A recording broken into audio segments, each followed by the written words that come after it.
Welcome to this PIERRE Academy tutorial. In this video, we will show you how to deal with leakage currents in LED circuits. Often, when an LED is connected through a relay, it either glows faintly or flickers, even when turned off. As you can see, the lamp can be controlled, but when we switch it off, it still glows faintly. This happens because a small current leaks through the solenoid relay. We can measure this,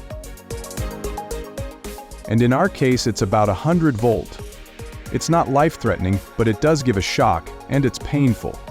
There are a few solutions. The first is if the system is already built and we don't want major changes, we can add an RC snubber.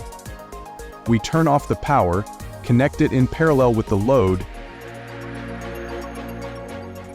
and when we switch on the power, it no longer glows faintly because the snubber absorbs the leakage current. Measuring it now, the voltage is only 24 volt, which is negligible. Another solution is to replace the solenoid relay with a mechanical relay or our relay board. A mechanical relay is recommended for high-power loads. We remove the power and swap in our relay board.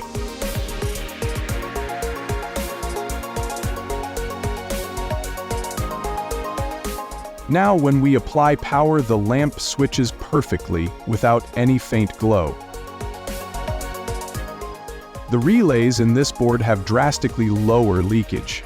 Measuring it, it's only 2 volt, about 10 times lower than with the previous solenoid relay. In this state, the circuit is completely safe when switched off. And that's it. Thank you for watching and see you in the next video.